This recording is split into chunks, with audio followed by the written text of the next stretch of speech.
Turkmenistán no es un país fácil de entender. Desde lejos parece una tierra de calma, de desiertos infinitos que brillan bajo el sol y ciudades que resplandecen en mármol blanco. Pero basta mirar un poco más de cerca para notar que algo no encaja. Las calles están limpias, demasiado limpias. Las sonrisas son medidas. Las cámaras, silenciosas, apuntan hacia todos lados.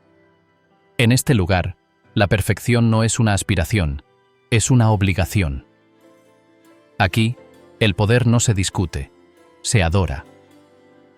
El líder está en todas partes, en los billetes, en los retratos, en los cantos de los niños. Es un país donde no puedes decir lo que piensas, pero sí puedes pasear entre estatuas de oro. Donde las reglas parecen escritas por alguien que decidió que el mundo debía detenerse hace décadas. En este viaje conoceremos lo que Turkmenistán nunca muestra, sus secretos, sus creencias, su forma de vivir y de esconder lo que el resto del planeta da por sentado. Veremos la belleza que el desierto guarda bajo el silencio, las tradiciones que se niegan a morir y las sombras que se ocultan detrás del mármol reluciente. Prepárense entonces porque este es el país que el mundo olvidó mirar. El teatro del silencio. El país que el mundo olvidó mirar guarda un escenario tan impecable que parece irreal. Calles vacías, avenidas flanqueadas por edificios de mármol, fuentes encendidas día y noche y un silencio que no parece natural. En Turkmenistán, ese silencio tiene dueño. Lo impone el miedo, lo sostiene el poder y lo repite cada ciudadano como parte de un guión invisible. Todo se ve ordenado, limpio y próspero, pero detrás de esa calma hay un teatro donde nadie puede improvisar. El gobierno controla cada palabra que se pronuncia en público. No existen noticieros libres, ni periodistas independientes, ni redes sociales abiertas. La televisión estatal repite, a todas horas, las mismas imágenes. El presidente sonriendo, plantando árboles, jugando al ajedrez o conduciendo un caballo blanco por el desierto. Las noticias no informan, celebran. Los reporteros no preguntan, aplauden. Todo lo que llega a las pantallas está aprobado con antelación, revisado y moldeado para mostrar un país sin errores, donde no hay crimen, ni pobreza, ni disidencia. El acceso a Internet es un privilegio, no un derecho. Las conexiones están filtradas por el Estado y las plataformas más comunes, como YouTube, Instagram o X, simplemente no existen. Quienes intentan usar VPNs o acceder a páginas extranjeras pueden recibir visitas de agentes del Ministerio de Seguridad Nacional. Muchos lo intentan igual, desde la sombra de la noche, sabiendo que si los descubren, perderán su trabajo o algo peor. En las universidades, los profesores no pueden mostrar fuentes internacionales sin aprobación. Los jóvenes crecen creyendo que el mundo se resume a lo que dice la televisión estatal. En las escuelas, desde los primeros años, se enseña más sobre el líder que sobre historia o ciencia. Los niños memorizan poemas escritos por el presidente, recitan oraciones cívicas en su honor y aprenden que Turkmenistán es el país más perfecto del planeta. En los actos escolares, los retratos del gobernante ocupan el centro del escenario. Si alguien pregunta demasiado, los maestros evitan responder. El silencio es la lección más importante. Hay historias que circulan en voz baja. En Ashgabat, un maestro fue despedido por no aplaudir lo suficiente durante una visita oficial. En Mary, una periodista intentó publicar un artículo sobre la escasez de harina y fue citada por la policía. Nadie la volvió a ver trabajando en ningún medio. En Dashoguz, un joven fue detenido por enviar un mensaje de texto burlándose del presidente. Su familia aún paga el precio de esa broma. La censura va más allá de la palabra escrita. También controla la imagen. Las películas extranjeras solo se transmiten si fueron revisadas cuadro por cuadro. Los actores no pueden parecer inmorales ni vestir ropa considerada occidental. Los anuncios de televisión muestran familias perfectas. El padre trabajador, la madre sumisa, los hijos sonrientes. No existen divorcios, ni conflictos, ni pobreza. Las ciudades, según el discurso oficial, viven en armonía bajo el sol del desierto. pero basta con caminar por los barrios menos visibles para notar la grieta. A las afueras de Ashgabat, donde termina el mármol y comienza el polvo, las casas son modestas, los autos viejos, y la gente evita hablar con desconocidos. Si un extranjero pregunta demasiado, las respuestas se vuelven breves, y la mirada, cautelosa. Nadie quiere problemas. Nadie quiere ser señalado como enemigo del Estado. Los medios extranjeros no entran con facilidad. Los pocos que han logrado filmar lo han hecho bajo supervisión constante. Guías oficiales los acompañan en todo momento, controlan sus rutas y prohíben grabar sin autorización. Los ciudadanos que se acercan a hablar con ellos pueden desaparecer horas después.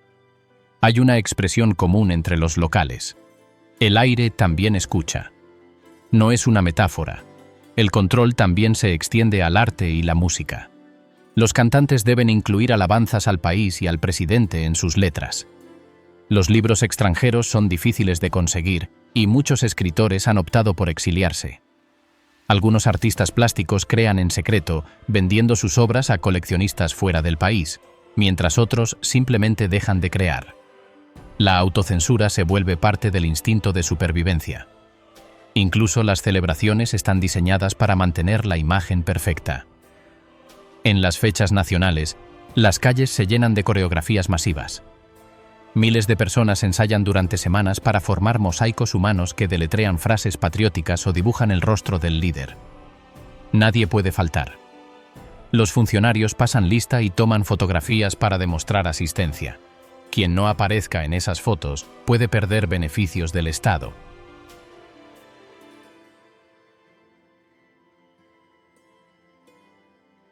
Ashgabat, la ciudad de mármol y espejismos.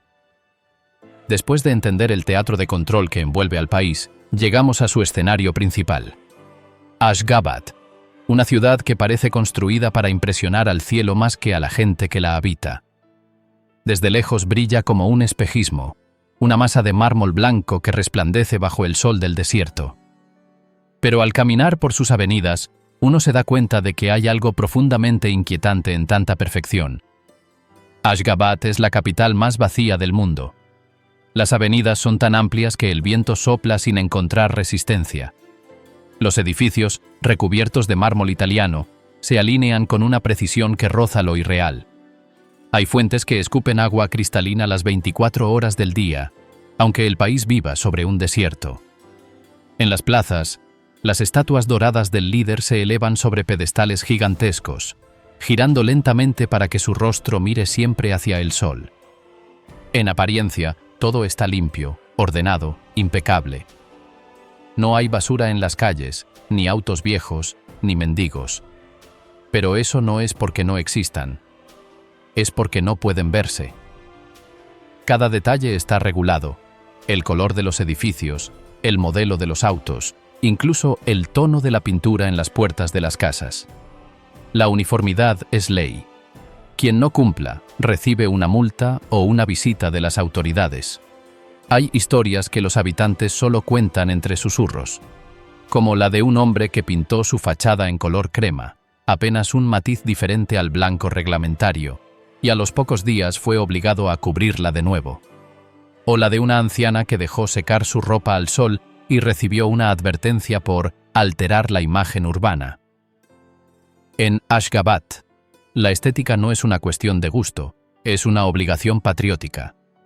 Las calles están pavimentadas con precisión quirúrgica, pero la mayoría del tiempo permanecen vacías. No hay tráfico, ni ruido, ni movimiento. Es como si la ciudad entera estuviera esperando un desfile que nunca llega. Los peatones caminan con cautela, sin hablar fuerte, sin mirar demasiado. Las cámaras de vigilancia están por todas partes y cada esquina parece observarte. Por la noche, el silencio se vuelve más denso. Las luces de los rascacielos iluminan avenidas sin autos y plazas sin público. Las fuentes siguen funcionando, pero no hay nadie para verlas. Algunos dicen que Ashgabat fue diseñada más para las cámaras extranjeras que para los propios ciudadanos. Cuando llegan delegaciones oficiales, las calles se llenan de estudiantes y empleados del gobierno que deben aplaudir, ondear banderas y llenar los espacios vacíos. Después, la ciudad vuelve a su rutina de quietud. Hay zonas donde la entrada está prohibida sin autorización, barrios enteros reservados para funcionarios, donde las casas parecen todas sacadas del mismo molde. En esos sectores, los guardias controlan quién entra y quién sale. Los trabajadores de limpieza y mantenimiento llegan antes del amanecer y deben retirarse antes de que anochezca. Nadie ajeno puede dormir allí. Los toques de queda no están siempre escritos, pero todos los conocen. A ciertas horas es mejor no estar en la calle. Los extranjeros que han vivido allí cuentan que los taxistas se niegan a circular después de las 9 de la noche, aunque no haya ninguna norma oficial que lo prohíba. Dicen que no vale la pena tentar al destino. La policía no necesita razones para detener a alguien y los interrogatorios no dejan registros. En Ashgabat no hay bares ni discotecas. El entretenimiento nocturno prácticamente no existe. Las pocas cafeterías cierran temprano y la venta de alcohol está fuertemente limitada. Los ciudadanos pasan las tardes en casa, viendo la televisión estatal o caminando por los parques, siempre limpios, siempre vacíos. En los fines de semana, las familias acuden a los monumentos a tomarse fotos frente a las estatuas del presidente. Sonríen sin alegría, porque no hacerlo podría parecer desleal. Las construcciones monumentales son parte del discurso político. Cada año se inaugura algo nuevo. Un arco más alto, una fuente más grande, un edificio más blanco. En el centro de la ciudad, la Plaza de la Neutralidad está coronada por una estatua dorada del antiguo líder, Saparmurat Niyazov, conocido como Turkmenbashi, el padre de todos los turkmenos. En su tiempo, esa estatua giraba sobre sí misma siguiendo el movimiento del sol. Hoy, aunque ya no lo haga, sigue en pie, custodiada, intocable. El sabor del desierto. El aire seco del desierto tiene un olor particular en Turkmenistán.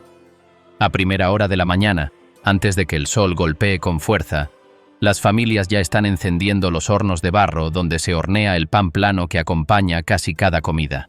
Desde Ashgabat hasta los pueblos perdidos cerca del Karakum, el sonido del fuego y el aroma del cordero marcan el inicio del día. La comida aquí no es solo sustento, es una forma de identidad. Cada plato cuenta algo de su historia, de su mezcla de pueblos y de la manera en que la vida se adapta a la arena, al calor y al silencio. En las casas turcomanas, el pan tiene un respeto casi sagrado. Se coloca en el centro de la mesa, nunca al revés, y si cae al suelo se recoge con cuidado y se besa antes de volver a ponerlo sobre la mesa. Lo acompañan carnes cocidas lentamente, generalmente de cordero o cabra, y verduras escasas, porque el suelo árido no da mucho margen. El plov, ese arroz graso con zanahorias y trozos de carne, es el rey de las reuniones. Se sirve en grandes fuentes y se come con las manos, compartiendo desde un solo plato, porque comer juntos es una costumbre que va más allá de la comida. Es una declaración de unión y respeto. El té verde fluye como si fuera agua. No se concibe una visita sin una tetera humeante y pequeños vasos sin asa, servidos una y otra vez. No hay prisa, porque en Turkmenistán el tiempo se mide por la conversación, no por el reloj. Es común que los hombres se reúnan bajo los árboles o frente a sus casas a hablar de cualquier cosa mientras el té se enfría.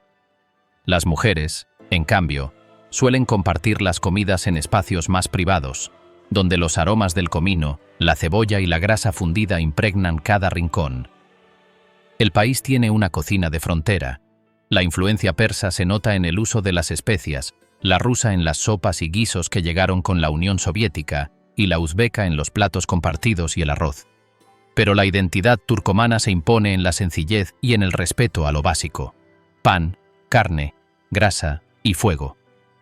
En los pueblos más antiguos, todavía se cocina con brasas y ollas de hierro, sin electricidad, y la comida tiene ese sabor profundo que solo el humo puede dar. Pero no todo es abundancia. En las zonas rurales, donde el salario promedio apenas alcanza para cubrir lo básico, las comidas pueden reducirse a pan, cebolla y té. La carne, en muchos hogares, es un lujo reservado para ocasiones especiales. Sin embargo, nadie se queja abiertamente. Comer en silencio, con la cabeza ligeramente inclinada, es una muestra de respeto. Las conversaciones más importantes ocurren al final, cuando el pan se termina y alguien vierte la última ronda de té. La modernidad ha intentado entrar a las cocinas de Ashgabat con restaurantes que imitan estilos europeos, pero la mayoría de ellos están casi vacíos. Las familias prefieren comer en casa. Los mercados tradicionales, llamados bazares, son el verdadero corazón del sabor turcomano. Entre el bullicio se venden montañas de arroz, frutas deshidratadas, nueces, pan caliente y especias en polvo que colorean el aire. Los vendedores gritan ofertas, pero en voz baja, sin exagerar demasiado. Las autoridades vigilan incluso allí, y un exceso de ruido o desorden puede ser interpretado como falta de respeto al orden público. En las bodas o celebraciones nacionales, hay platos que casi nunca faltan. Uno de ellos es el dograma, una sopa espesa con pan desmenuzado, carne y cebolla, que se prepara durante horas y se sirve fría. Lo curioso es que su preparación se hace entre varios hombres, sentados en círculo, cortando el pan y la carne en silencio. Dicen que mientras más silencio se mantenga durante el proceso, más sabroso sale el plato. En el fondo, ese respeto al silencio no solo es tradición, también es reflejo del ambiente general del país. Se aprende desde la cocina que hay cosas que no se deben decir. Los postres son simples pero intensos. La miel, las nueces y el yogur se combinan en recetas que no necesitan sofisticación. Uno de los más conocidos es el chak chak, una mezcla de masa frita y miel que se come con los dedos y se sirve en festividades. En los pueblos, los niños esperan esas ocasiones para probarlo, porque no se prepara todos los días. En las noches del desierto, cuando baja la temperatura, las familias se sientan bajo el cielo abierto con un poco de té, pan y dulce. Es una escena que podría parecer humilde, pero es también una forma de resistencia, un refugio íntimo frente a un entorno donde todo está vigilado.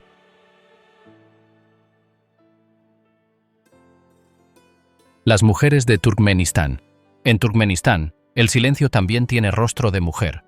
Si uno camina por las calles limpias y vacías de Ashgabat, es fácil notar que ellas no se parecen a las mujeres de otras capitales.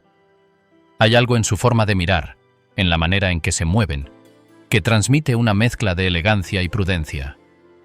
Las mujeres turcomanas tienen una belleza que combina lo asiático y lo persa: piel clara o dorada, ojos oscuros y expresivos, pómulos marcados y un cabello largo y grueso que muchas aún cubren con pañuelos bordados. En los pueblos, sus trenzas llegan hasta la cintura. En la capital, algunas prefieren dejarlas sueltas, aunque con discreción. La ropa tradicional sigue siendo parte de la vida diaria. Los vestidos largos y de colores intensos, adornados con bordados geométricos, son más que una prenda. Son símbolo de identidad y, en cierta forma, de obediencia. El gobierno ha impuesto reglas sobre cómo deben vestir las mujeres, incluso si no están escritas en ninguna ley formal. En la televisión estatal, por ejemplo, las presentadoras deben usar vestidos largos, sin escote, y cubrir su cabello con un pañuelo del color que se les indique. Los labios pintados de rojo están prohibidos en los medios oficiales y se desaconseja el uso de maquillaje llamativo o de uñas postizas. En 2022, circularon reportes de mujeres detenidas por usar pestañas postizas o pantalones ajustados. En los ministerios y oficinas, las empleadas públicas reciben instrucciones precisas. Apariencia tradicional, cabello recogido, sin tacones altos. No hay espacio para la espontaneidad. La imagen femenina pertenece al Estado. En la vida privada, las cosas son más complejas. En los hogares, las mujeres son el centro silencioso de todo. Son ellas quienes cocinan, organizan, cuidan, educan y mantienen la estructura familiar. La educación femenina ha avanzado en apariencia. Las niñas asisten a la escuela. Muchas incluso llegan a la universidad. Pero el contenido está cuidadosamente filtrado. Hablar de política, derechos de las mujeres o sexualidad es un tema tabú. En las aulas se enseña la historia oficial del país, la exaltación de los líderes y la importancia del rol femenino dentro de la familia. Las que desean estudiar en el extranjero se enfrentan a un laberinto burocrático casi imposible. Salir del país para una mujer joven no es una decisión libre. Necesita permisos, dinero y una justificación que no levante sospechas. El tema de la sexualidad es, quizá, el más oculto. En público no se menciona. Las relaciones antes del matrimonio se condenan y el control social es tan fuerte que la mayoría de las jóvenes crecen sin recibir educación sexual alguna. Se espera de ellas pureza y recato, pero no se les habla de su propio cuerpo. En privado, sin embargo, la realidad es otra. En las ciudades, muchas parejas jóvenes encuentran formas de vivir sus relaciones lejos de la mirada de los vecinos o las autoridades, usando apartamentos alquilados o casas de amigos. Todo se hace en secreto, con miedo a ser descubiertos. Una foto equivocada o un comentario en redes sociales puede costar un trabajo o una reputación. Aún así, hay mujeres que desafían las reglas con sutileza. Algunas trabajan como fotógrafas, modistas o emprendedoras, aprovechando las redes sociales para mostrar su trabajo sin mencionar política. Venden ropa moderna con toques tradicionales, maquillajes artesanales y logran crear pequeños espacios de independencia. No hacen ruido, pero están ahí, moviéndose entre los límites del sistema sin romperlos del todo. Otras, en cambio, son vigiladas por su conducta impropia. En Turkmenistán, una mujer soltera que vive sola o que llega tarde a casa puede ser vista con desconfianza. La policía, en algunas zonas, realiza controles nocturnos y pregunta a las mujeres por qué están en la calle. La imagen oficial de la mujer turcomana es la de la madre abnegada, la esposa fiel y la trabajadora discreta. Se les celebra en los desfiles nacionales y se les menciona en los discursos del presidente como las guardianas de la moral. Pero detrás de ese elogio hay una vigilancia constante. Los medios de comunicación no muestran diversidad ni inconformidad. Las artistas que intentan expresarse fuera del discurso oficial son censuradas o marginadas. La televisión solo muestra lo permitido: mujeres sonrientes, vestidas de rojo, saludando al líder con flores en la mano.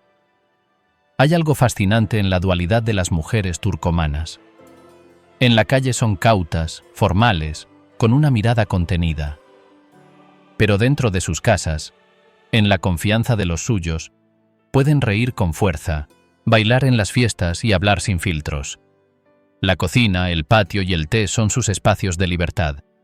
Allí no hay micrófonos ni cámaras, solo el murmullo de una generación que se adapta a un país que casi no permite desvíos. Entre el Corán y la tradición. En Turkmenistán, la religión no se vive como en otros países musulmanes. Aquí, el Islam se mezcla con costumbres ancestrales, ritos familiares y supersticiones que vienen de mucho antes de que el Corán llegara al desierto. En la superficie, todo parece ordenado. Hay mezquitas. El llamado a la oración se escucha en algunas ciudades y los textos sagrados se respetan. Pero si uno se adentra en los pueblos, descubre un Islam moldeado por la arena, el fuego y la tradición tribal. Los ancianos cuentan historias sobre santos locales que jamás aparecen en los libros oficiales, y en los patios de las casas se ven ofrendas discretas a espíritus que supuestamente protegen la tierra. No hay una división clara entre religión y costumbre, y quizás por eso el país mantiene un aire místico difícil de descifrar. Muchos turcomanos no se consideran religiosos en el sentido formal, pero tienen rituales para casi todo. Cuando alguien enferma, se prende fuego a un trozo de algodón empapado en grasa y se pasa alrededor del cuerpo del enfermo mientras se recitan versos mezclados entre el Corán y frases heredadas de generaciones pasadas.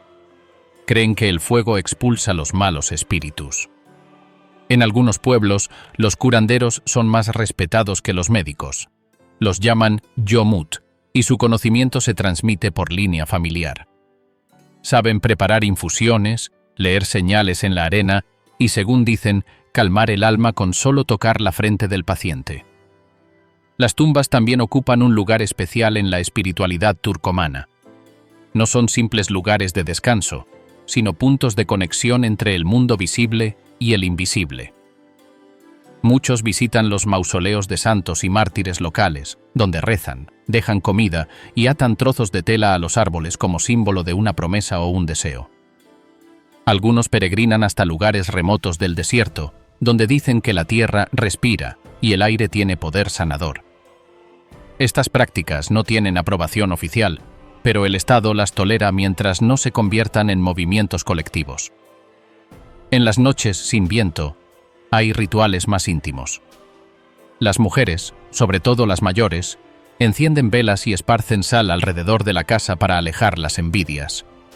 Las jóvenes, cuando buscan casarse, lanzan 3 gotas de aceite sobre el fuego y observan cómo arden. Si el aceite chispea, significa que su destino está cerca.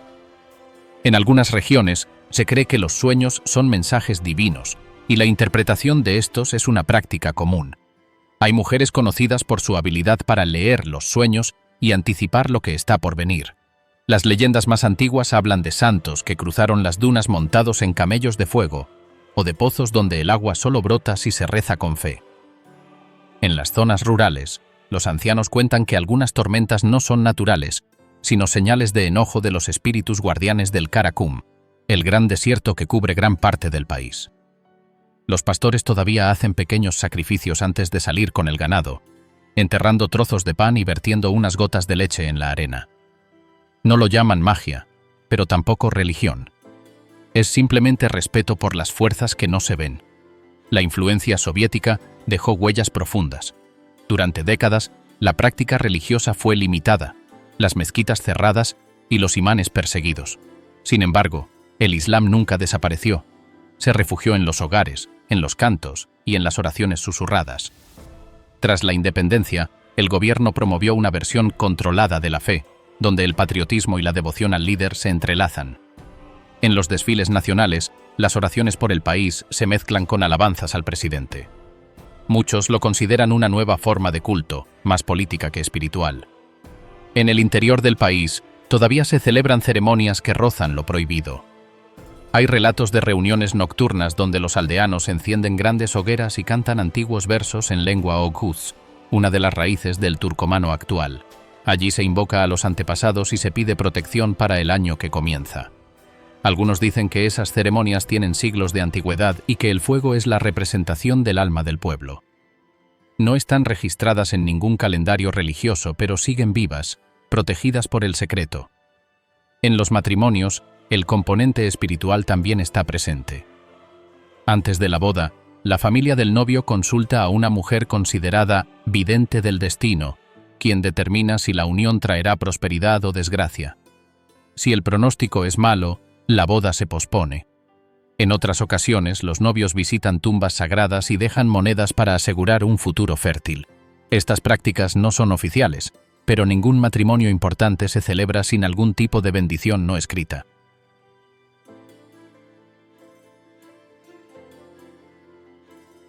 Oro, gas y mentiras. En un país donde el mármol brilla más que el sol del desierto, la riqueza es una ilusión cuidadosamente mantenida. Desde las avenidas vacías de Ashgabat hasta los pozos perdidos en el Karakum, todo parece diseñado para ocultar más de lo que muestra.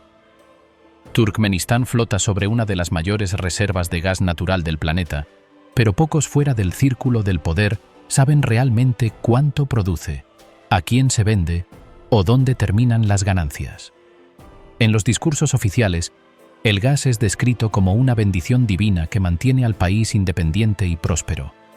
En la realidad, es el combustible de un sistema hermético, controlado por un puñado de manos invisibles que deciden qué entra, qué sale y quién se beneficia. En las zonas rurales, los pozos de gas son vistos como puertas al infierno moderno, no solo porque arden eternamente, como en el cráter de Darbaza, sino porque representan una promesa incumplida.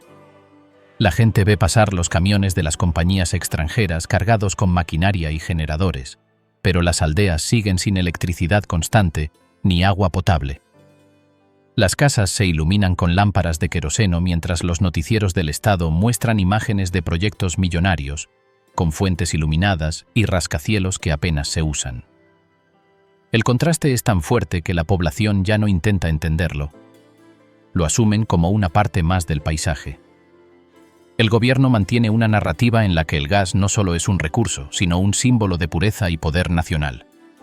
Las exportaciones a China y Rusia se anuncian como logros históricos, pero nadie puede revisar los contratos. Los medios están prohibidos de publicar cifras reales. Y todo informe extranjero debe pasar por la aprobación directa del presidente. En los últimos años, se han construido ductos que cruzan montañas y desiertos, pero las zonas cercanas a ellos siguen viviendo en precariedad. Los campesinos, acostumbrados a sobrevivir con lo que da el suelo árido, dicen con ironía que el gas calienta las manos de los que nunca han tocado la tierra. En Ashgabat, la riqueza se muestra como un decorado teatral. Los edificios oficiales están cubiertos de pan de oro, las estatuas del líder reflejan el sol y los autos negros circulan en silencio bajo la mirada de guardias uniformados. Todo parece calculado para impresionar a quien mire desde fuera. Pero dentro, los empleados estatales cobran salarios modestos y viven con miedo de ser acusados de ingratitud si se quejan. El sistema funciona bajo una mezcla de culto personalista y vigilancia constante. Cada contrato, cada transacción, cada inversión extranjera pasa por la supervisión del presidente, que aparece en televisión inaugurando fábricas y bendiciendo proyectos con una sonrisa ritual. Los informes filtrados por exfuncionarios exiliados hablan de fortunas depositadas en bancos europeos y asiáticos, creadas a partir de comisiones secretas por la venta del gas. La élite del país vive en mansiones amuralladas, viaja en jets privados y compra caballos de raza como símbolo de nobleza. Mientras tanto, la mayoría de los turcomanos dependen de subsidios estatales que cambian según el humor del gobierno. Durante años, el Estado ofreció gas y electricidad gratuitos, pero esas promesas se fueron retirando poco a poco. Hoy, muchos hogares deben pagar tarifas altas por servicios inestables, aunque oficialmente el país se presenta como un paraíso energético. En los mercados, la inflación es un secreto a voces. Los precios suben sin explicación y los billetes pierden valor, pero nadie se atreve a cuestionarlo en voz alta. Las familias guardan sus ahorros en dólares escondidos entre la ropa o bajo los suelos de barro, temiendo una devaluación repentina. En los noticieros, sin embargo, se habla de crecimiento constante y de un futuro brillante garantizado por la sabiduría del líder. Los periódicos publican portadas con sus retratos enmarcados por rayos de luz y titulares que lo comparan con los grandes héroes nacionales. La figura presidencial se mezcla con la del Estado, y criticar la economía es visto como traición. El gas también ha servido como herramienta diplomática. Turkmenistán ha jugado durante décadas a ser neutral, vendiendo su energía a quien pague mejor, pero evitando alianzas políticas claras. Esta neutralidad, que oficialmente se presenta como símbolo de independencia, en la práctica aísla al país. Los acuerdos se negocian en secreto, las empresas extranjeras operan bajo condiciones estrictas y cualquier intento de auditoría internacional es rechazado. Incluso los técnicos extranjeros que trabajan en los campos gasíferos deben firmar cláusulas de confidencialidad absolutas. La opulencia, sin embargo, no es solo económica, también es simbólica.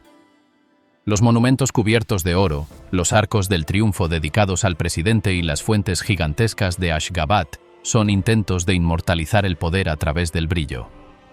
En los eventos públicos se lanzan fuegos artificiales para celebrar nuevas refinerías o acuerdos comerciales, aunque nadie fuera del país pueda verificar si realmente existen. La economía se ha convertido en una puesta en escena donde la riqueza se mide por el tamaño de las estatuas, no por el bienestar de la gente. En los barrios residenciales de la capital, los cortes de agua son frecuentes. Las familias almacenan cubos y botellas, mientras los canales de televisión repiten imágenes de fuentes que arrojan chorros de agua hacia el cielo. Es un contraste que cansa, pero que se repite sin fin. El control mediático es tan férreo que incluso hablar de escasez en público puede considerarse una falta de respeto. Los ciudadanos aprenden a callar y a fingir normalidad. En las oficinas, los empleados repiten frases oficiales como si fueran oraciones. Nuestro gas es eterno. Nuestra patria es próspera. Nuestro líder nos protege. La corrupción no es un secreto, pero sí un tabú. Todos saben que los contratos se otorgan por lealtad, que las licitaciones son simbólicas y que los funcionarios deben entregar parte de su salario como contribución patriótica. Sin embargo, nadie lo discute. En un país donde las cámaras de seguridad vigilan hasta las calles vacías, el silencio es la forma más segura de sobrevivir. Pese a todo, la gente sigue encontrando formas de sostener su vida diaria. Los pequeños comerciantes venden pan, frutas o telas en mercados improvisados, y las familias intercambian productos para compensar la falta de dinero. En las noches, los cafés sirven té verde mientras los clientes hablan en voz baja, cuidando cada palabra. Algunos miran las noticias extranjeras por antenas ocultas, intentando entender por qué un país con tanto gas sigue viviendo con tan poco. El gas de Turkmenistán fluye hacia el mundo como un río invisible, alimentando fábricas, calefacciones y ciudades lejanas. Pero dentro del país deja un vacío que no se llena con discursos ni monumentos dorados, porque detrás de cada llama azul que arde en el desierto, hay una historia de promesas incumplidas y de un pueblo que aprende a vivir entre el brillo del mármol y la sombra de las mentiras.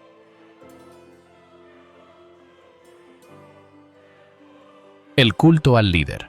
Después de recorrer la riqueza invisible del gas y las promesas que nunca llegan a la gente, se entiende mejor por qué el poder en Turkmenistán no solo se impone, sino que se adora. Todo comienza con la imagen. En el centro de Ashgabat se levanta una estatua dorada del líder anterior, Saparmurat Niyazov, conocido como Turkmenbashi, el padre de todos los turcomanos. La estatua, recubierta de oro, giraba sobre sí misma para seguir al sol durante el día, como si la luz misma tuviera que rendirle homenaje.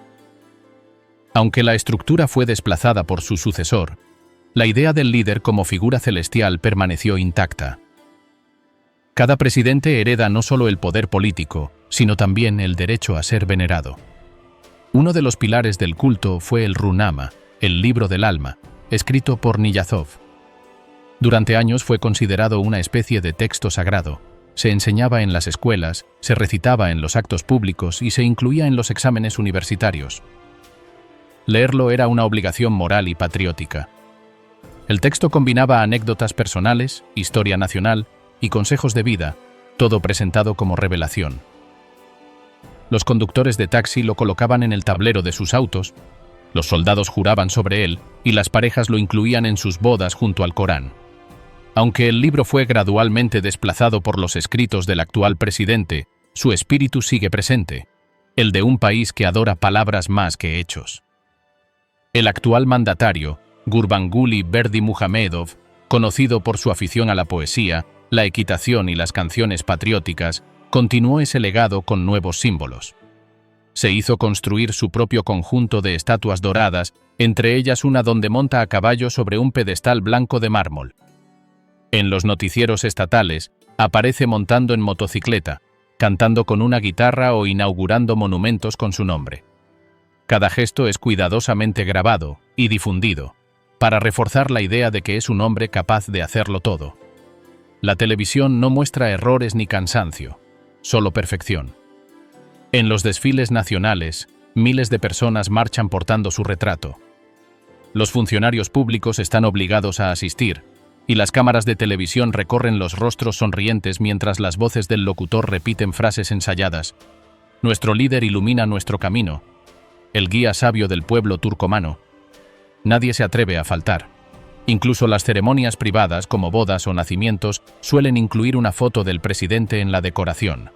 En muchos hogares, su retrato ocupa el lugar que en otros países ocuparía una imagen religiosa. El control ideológico no se limita a los símbolos. Los juramentos públicos son parte esencial del sistema. Cada empleado estatal, maestro, médico o militar debe firmar y recitar compromisos de lealtad al presidente. Los documentos oficiales comienzan con frases que lo glorifican, y los discursos públicos repiten constantemente su nombre. Los medios de comunicación están completamente centralizados, y no existe prensa independiente. Las noticias solo informan sobre sus logros, sus visitas, sus discursos o sus proyectos personales. Si planta un árbol, inaugura un hospital o escribe un poema, se convierte en titular. Internet está fuertemente controlado, y las redes sociales extranjeras están bloqueadas. Los ciudadanos solo pueden acceder a una intranet nacional, supervisada por el Estado. Las críticas, incluso en conversaciones privadas, pueden llevar a interrogatorios o despidos. Por eso, la gente aprendió a hablar con frases neutras y a callar cuando el tema se acerca demasiado al poder. En los cafés, si alguien menciona al presidente, el silencio cae de inmediato. Todos saben que los micrófonos pueden estar en cualquier parte. El culto se extiende incluso a los animales y las flores. En una ocasión, el presidente nombró una raza de caballo, su animal nacional favorito, y organizó carreras donde él mismo aparecía como jinete triunfante. Cada año se celebra el Día del Caballo Acalteque, con ceremonias y desfiles en los que el líder entrega premios a los mejores criadores.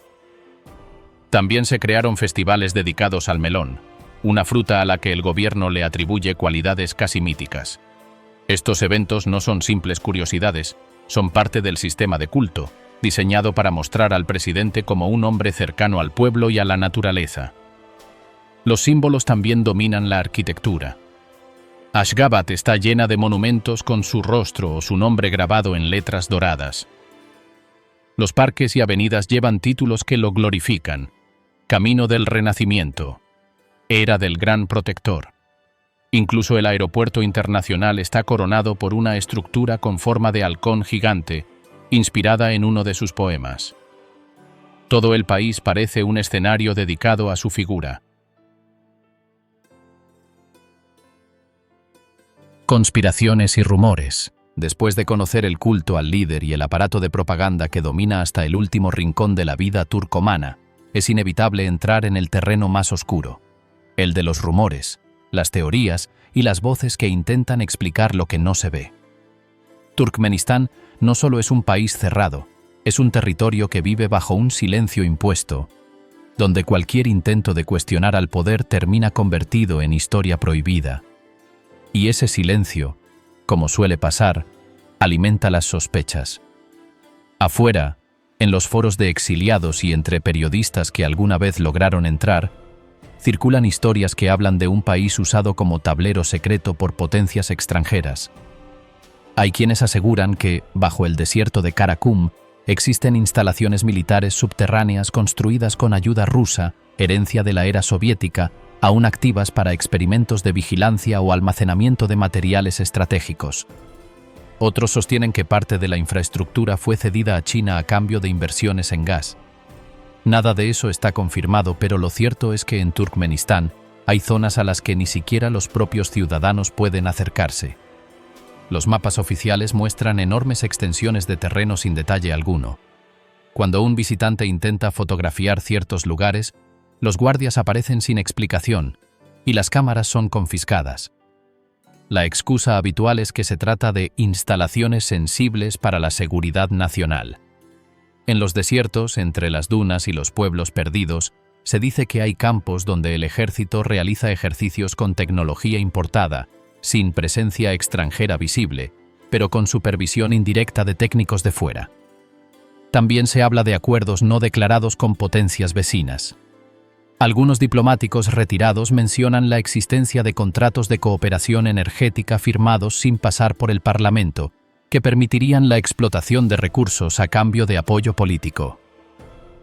En las calles de Ashgabat, los rumores sobre el oro del gas, que desaparece sin dejar rastro, son casi un secreto a voces. Nadie puede probar nada, pero todos lo comentan en voz baja. La vigilancia interna es otro tema cargado de misterio. Exfuncionarios que huyeron del país cuentan que el sistema de control digital se extendió con ayuda de empresas extranjeras. Supuestamente, el gobierno instaló filtros que monitorean todas las conexiones de Internet, registrando nombres, horarios y conversaciones. La intranet estatal, conocida como Turkmenet, actúa como un muro invisible. Parece libre, pero cada clic deja una huella. Incluso hay historias de ciudadanos que recibieron visitas de la policía después de buscar noticias internacionales o intentar acceder a redes sociales mediante VPN. En algunos barrios se dice que los propios vecinos actúan como informantes. A cambio de favores o ascensos, reportan comentarios sospechosos o actitudes consideradas desleales. Un simple chiste sobre el presidente puede ser suficiente para perder el trabajo o desaparecer temporalmente. Los exiliados en Turquía y Europa cuentan casos de personas que fueron citadas por errores administrativos y nunca regresaron. No hay pruebas oficiales, pero los testimonios coinciden. El espionaje no se limita al interior. Varias organizaciones internacionales han señalado la existencia de redes de agentes turcomanos que operan fuera del país, vigilando a disidentes y refugiados. Los que logran escapar aseguran que son seguidos durante meses, fotografiados, y que sus familiares en Turkmenistán reciben visitas intimidatorias. Algunos periodistas extranjeros también relatan haber sido expulsados sin explicación, después de intentar grabar en zonas rurales o preguntar por temas religiosos. Las embajadas mantienen un silencio absoluto cada vez que surge un caso así. Otro de los grandes rumores gira en torno al gas natural. Hay quienes creen que buena parte de las reservas turcomanas están comprometidas por acuerdos secretos con China, Rusia o Irán, firmados hace años y mantenidos fuera de toda documentación pública. Los ingresos oficiales no coinciden con las cifras de exportación, y muchos sospechan que parte del dinero termina en cuentas personales del círculo del poder. Las fortunas privadas, según algunos analistas, se esconden en paraísos fiscales a nombre de fundaciones ficticias o empresas estatales fantasma. Dentro del país, el control de la información es tan estricto que la línea entre realidad y propaganda se volvió irreconocible. Las estadísticas económicas solo se publican cuando conviene, y los medios no pueden mencionar inflación, pobreza o desempleo. Las cifras de exportación, natalidad o salud pública se ajustan para mantener la imagen de estabilidad absoluta. Cuando ocurre algún desastre natural o accidente industrial, las noticias simplemente desaparecen. Si no se menciona, no existe. No cito.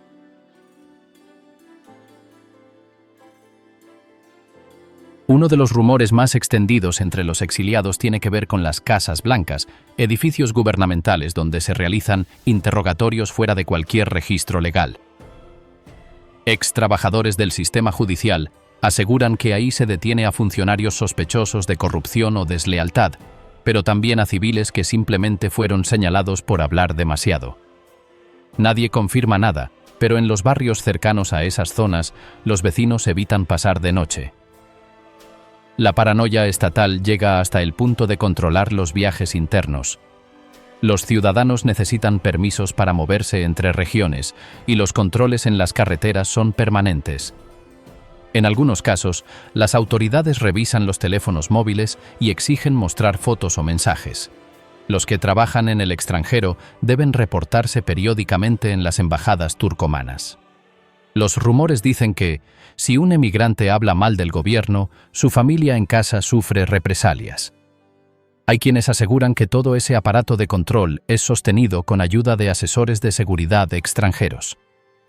Se mencionan nombres de compañías privadas con contratos confidenciales, aunque ninguno ha sido confirmado públicamente. Lo cierto es que, a pesar de las sanciones internacionales y el aislamiento diplomático, el gobierno sigue recibiendo tecnología y apoyo financiero de algunos aliados estratégicos interesados en su gas.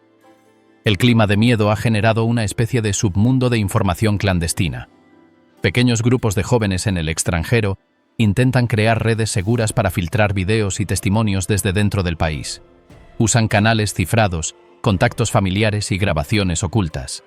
Los materiales que logran salir son escasos, pero muestran una realidad diferente a la oficial. Pobreza, represión y desconfianza generalizada. Muchos de esos activistas reciben amenazas y algunos desaparecen poco después de hacerse visibles. En los cafés de Estambul o Viena, donde viven algunos exiliados turcomanos, los relatos son similares. Cuentan que los agentes del gobierno no solo los siguen, sino que intentan infiltrarse en sus grupos, hacerse pasar por opositores y luego reportar sus actividades. Temen hablar incluso entre ellos. Uno de ellos relató que, al volver a ver a un viejo amigo, notó que su teléfono estaba encendido sobre la mesa y prefirió marcharse sin decir una palabra.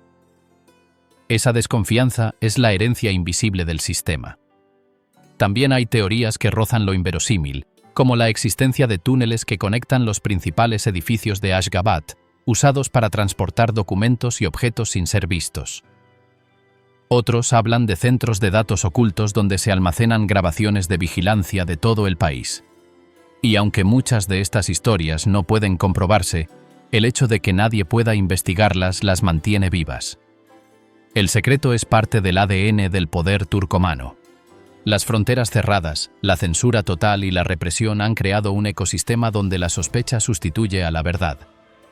Cada rumor, por más absurdo que parezca, sobrevive porque nadie puede desmentirlo.